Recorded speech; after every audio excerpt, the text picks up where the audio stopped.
Class 9th NCERT Bharat का भौतिक पर्यावरण पार्ट 2 जलवायु।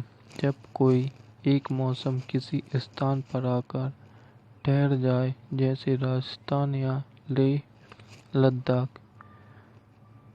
राजस्थान में गर्म जलवायु व लेह लद्दाख में ठंडी जलवायु। दूसरे शब्दों में किसी स्थान के मौसम में ठहराव हो जाना व 50 वर्ष या उससे अधिक वर्षों के बाद ही कोई बदलाव आना। मानसून एक ऐसी जलवायु जिसमें पवनों की दिशाओं में उत्क्रमण ऋतु के अनुसार होता है। भारतीय जलवायु उष्ण मानसूनी है। भारत की अगर बात की जाए तो उसमें यह है कि जलवायु विभिन्नता काफ़ी है। जैसे लेह लद्दाख व राजस्थान ऐसे ही वर्षण के साथ हैं, जो कहीं बूंदों के रूप में तो कहीं जल की बूंदों के रूप में गिरती है। प्रभावित करने वाले कारक स्थिति व उच्चवास संबंधी कारक और वायु दाब व पवन संबंधी कारक। स्थिति व उच्चवास संबंधी कारक में भारत का उत्तरी भाग शीतोष्ण कटिबंध व कर्क रेखा के दक्षिण वाला भाग उष्ण कटिबंधी में पड़ता है, जिसकी वजह से पूरे वर्ष तापमान बहुत अधिक रहता है। जलवायु विषम पाई जाती है। हिमालय पर्वत पवनों को रोककर बारिश करता है।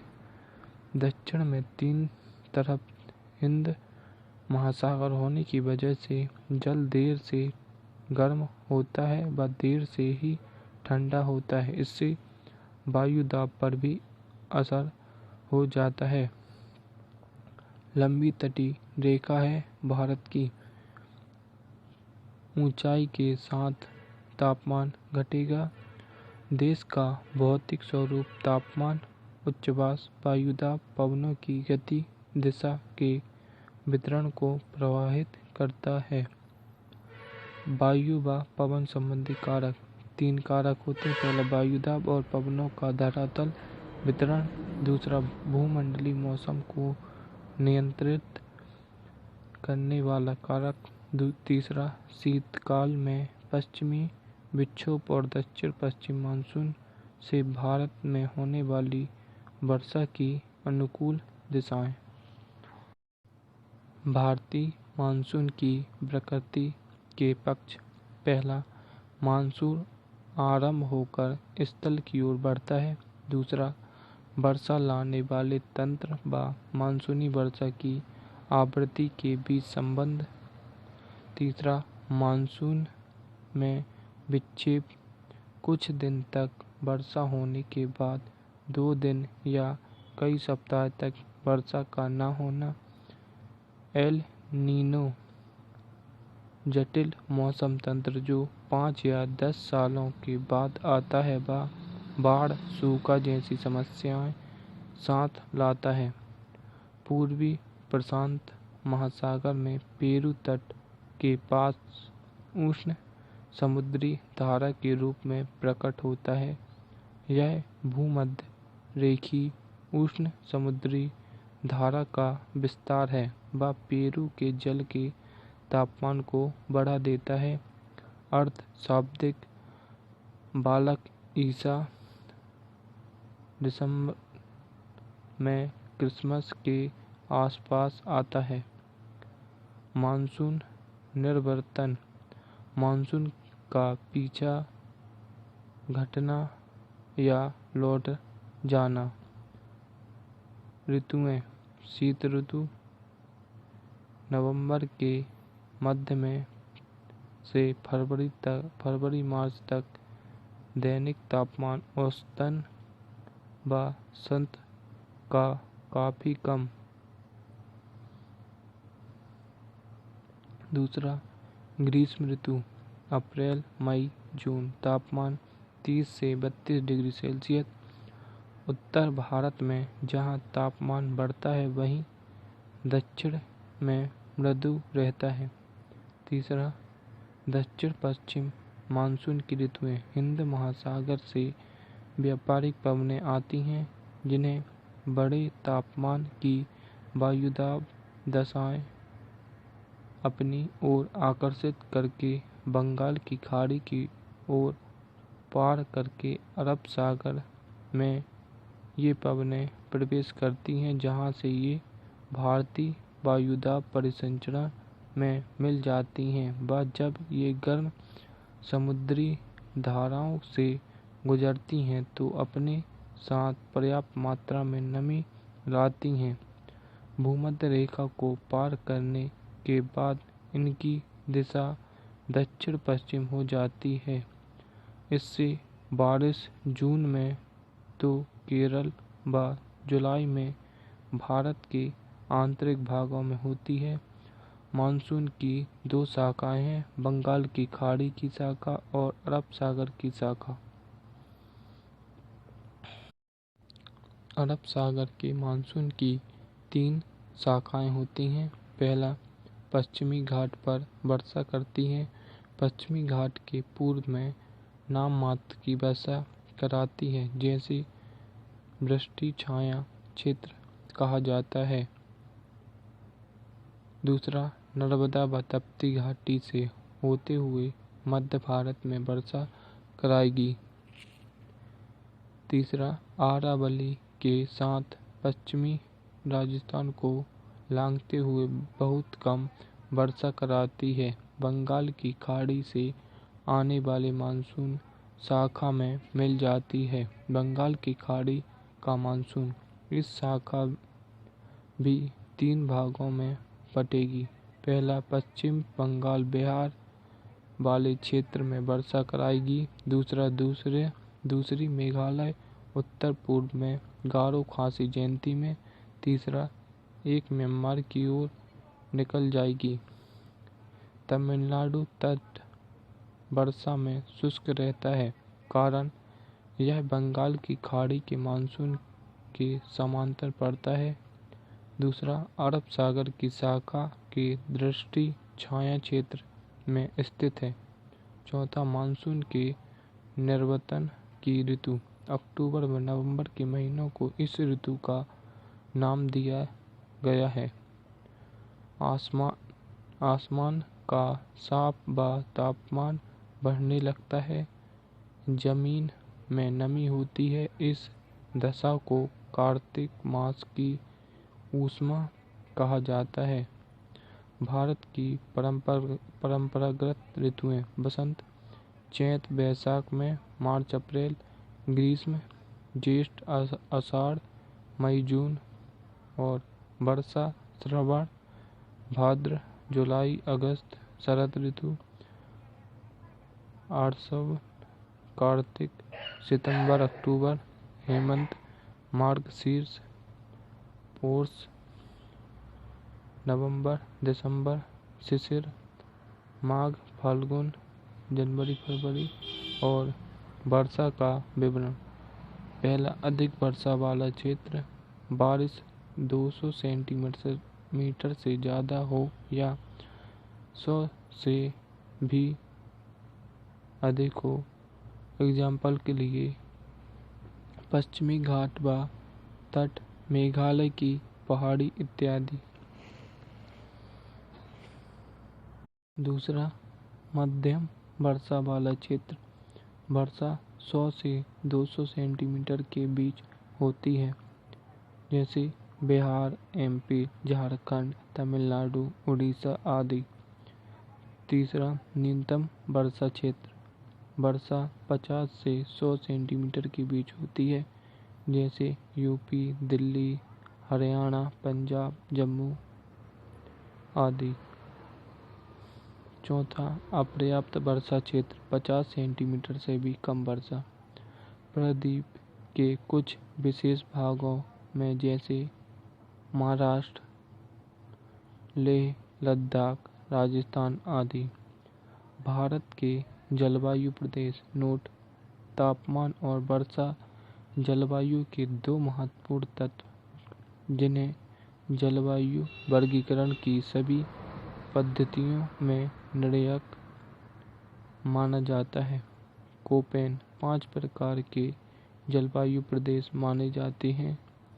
पहला, उष्ण कटिबंधीय, साल भर तापमान 18 डिग्री सेल्सियस से ज़्यादा।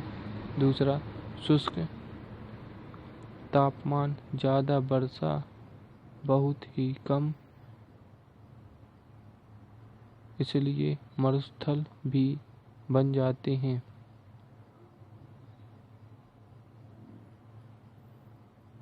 अर्ध शुष्क मरुस्थल, डब्लू मरुस्थल, शुष्क अधिकता। तीसरा, गर्म जलवायु, सबसे ठंडे माह का टेम्परेचर औसतन तापमान 18 डिग्री से और -3 डिग्री के बीच रहता है।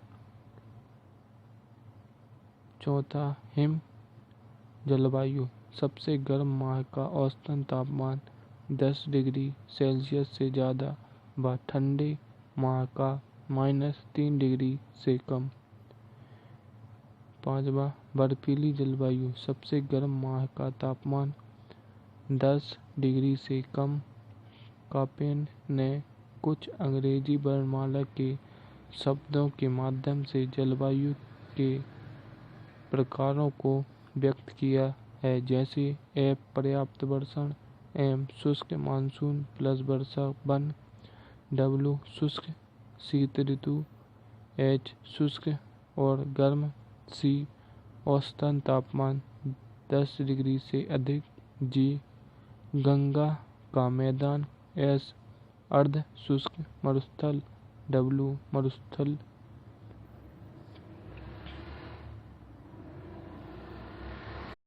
प्राकृतिक वनस्पति, भारत में विभिन्न प्रकार की वनस्पति पाई जाती है। प्रमुख वनस्पति प्रकार व जलवायु परिस्थिति के आधार पर वनों के प्रकार। पहला, उष्ण कटिबंधीय सदाबहार एवं अर्ध सदाबहार वन। दूसरा, उष्ण कटिबंधीय पर्णपाती वन। तीसरा, उष्ण कटिबंधीय कांटेदार वन। चौथा, पर्वतीय वन। पांचवा, बेला चली वन व अनूप वन। नोट: बाकी के चार स्टार्टिंग के एग्जाम्पल। पांचवा, बेला चली व अनूप वन अर्ध व अनूप आवास प्रदेश के में पाए जाते हैं। इसके 70% पर चावल की खेती की जाती है। देश में अर्ध भूमियों को 8 वर्गों में बांटा गया है। पहला, दक्षिण में लैगून व अन्य अर्ध भूमि। दूसरा, खारे जल वाली अर्ध भूमि। तीसरा, ताजे जल के जलाशय व झीलें। चौथा, डेल्टाई अर्ध भूमि व लैगून झील, चिल्का झील। पांचवा, गंगा मैदान में ताजे जल का क्षेत्र। छठवां, उत्तर पूर्व भारत व हिमालय के गिरिपद के कच्छ व अनूप क्षेत्र। सातवां, पर्वतीय झीलें और नदियाँ, जम्मू एंड कश्मीर। आठवां, मैंग्रोव वन। राजस्व विभाग 23.8 पर 28% भाग पर भारत में वन है। वन आवरण, प्राकृतिक वनस्पति का झुरमुट व वास्तविक रूप से बनी वनों से ढका है। वन क्षेत्र अधिसूचित क्षेत्र है, चाहे वहाँ वन हो या न हो। वास्तविक वन आवरण अधीन क्षेत्र के आधार पर प्रदेशों को 4 भागों में बांटा जा सकता है। अधिक वन संकेंद्र वाले प्रदेश, मध्य वन संकेंद्र वाले प्रदेश और कम वन संकेंद्र वाले और अधिक अति कम संकेंद्र वाली। भारत में लगभग 593 जिले में 188 जनजातियां हैं। जिले हैं जो भारत के कुल भौगोलिक क्षेत्र का 33.63% व देश का 59.66% वन आवरण इन्हीं जिलों में पाया जाता है। 1952 में वन नीति लागू की गई थी। वनों के संरक्षण के लिए वन नीति के उद्देश्य: पहला, देश में 33% भाग पर वन लगाना। दूसरा, पर्यावरण संतुलन बनाना। तीसरा, देश की प्राकृतिक धरोहर का संरक्षण करना। चौथा, मृदा अपरदन को रोककर प्राकृतिक संकटों को नियंत्रित करना। निम्नलिखित भूमि पर वन आवरण का विस्तार करना। चौथा, वनों की उत्पादकता बढ़ाकर लकड़ी के स्थान पर अन्य वस्तुओं को प्रयोग में लाना। सातवां, पेड़ों की कटाई के लिए जन आंदोलन चलाना। सामाजिक वानिकी, वनों का प्रबंधन व सुरक्षा करने के साथ ऊपरी भूमि पर वनरोपण करना। 3 प्रकार की होती है: शहरी वानिकी, ग्रामीण वानिकी और फार्म वानिकी। शहरी वानिकी हरी पट्टी, सड़कों के किनारे, औद्योगिक व व्यापारिक स्थलों पर वृक्ष लगाना। कृषि वानिकी व समुदाय कृषि को बढ़ावा दिया जाता है।